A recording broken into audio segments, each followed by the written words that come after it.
সমসাময়িক বিভিন্ন বিষয়ে আলোচনা করতে বৃহস্পতিবার সকালে গুলশানে বিএনপির চেয়ারপারসনের কার্যালয়ে আসেন সুইজারল্যান্ডের রাষ্ট্রদূত রেতো র্যাঙ্গোলি। বৈঠকে অংশ নেন মহাসচিব মির্জা ফখরুল ইসলাম আলমগীর ও স্থায়ী কমিটির সদস্য আমির খসরু মাহমুদ চৌধুরী।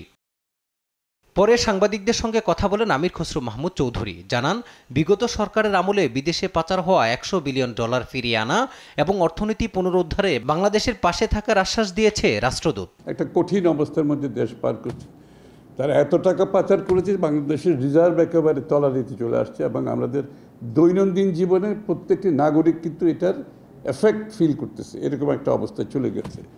তো সেক্ষেত্রে আমরা যে টাকা পাচার হয়েছে টাকাগুলো ফিরিয়ে আনার ব্যাপারে আলোচনা হয়েছে এবং সুইজারল্যান্ড গভর্নমেন্টের পক্ষ থেকে তারা বলেছে তাদের অবস্থান আগের মতোই আছে, যে এই টাকা ফিরিয়ে আনার ব্যাপারে বাংলাদেশ গভর্নমেন্টের যে কোনো উদ্যোগকে তারা স্বাগত জানাবে।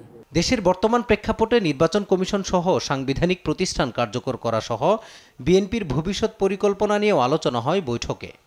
রাজনৈতিক, অর্থনৈতিক সহ সব যে রাষ্ট্রীয় কাঠামোগুলো যে ভেঙে গেছে, যে জায়গায় এসে দাঁড়িয়েছে, এখান থেকে বের হওয়ার কী পথ, আমরা কি চিন্তা করছি আর ওরা কি করতে পারে এই ব্যাপারে, মূলত এটাই হচ্ছে তাদের উদ্দেশ্য।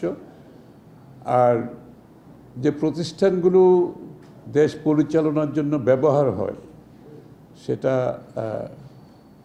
সাংবিধানিক প্রতিষ্ঠান কিংবা সংবিধানের বাইরে যে প্রতিষ্ঠানগুলো আছে এগুলো যে একেবারে ভেঙে গেছে এবং একটি খুব খারাপ অবস্থায় আছে, এগুলোকে আমরা রেস্টোর কীভাবে করতে পারি, সেখানে আমরা আলোচনা করেছি যে প্রত্যেকটি ইনস্টিটিউশন যেগুলো আর্থিক খাত বলেন, রাজনৈতিক বলেন,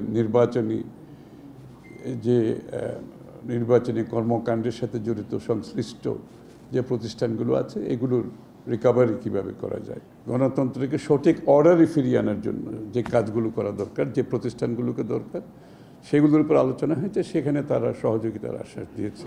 একটা ইন্টেরিয়াম সরকার যারা এই কাজগুলো করবে এবং আমরা তাদেরকে কোনো সময়সীমা বেঁধে দিয়ে নেই, বলতে যৌক্তিক সময়ের মধ্যে, দিনের শেষে তো আপনি জনগণের মালিকানা জনগণের কাছে তো ফিরিয়ে দিতে হবে এবং সেটার বাইরে তো যাওয়ার কোনো সুযোগ নাই। সে তো জনগণের মালিকানা ফিরিয়ে দিতে হলে যত তাড়াতাড়ি সম্ভব একটা যৌক্তিক সময়ের মধ্যে একটি নিরপেক্ষ গ্রহণযোগ্য নির্বাচনের মাধ্যমে সেটা করা সম্ভব।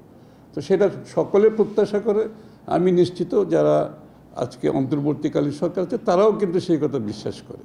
এখানে আমাদের সাথে তাদের কোনো দ্বিমত নাই এবং আমরা এই অন্তর্বর্তীকালীন সরকারকে সার্বিক সহযোগিতা দিয়ে যাচ্ছে এবং দিয়ে যাব।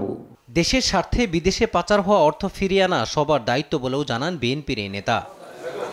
মাজহারুল ইসলাম, দেশ টিভি, ঢাকা।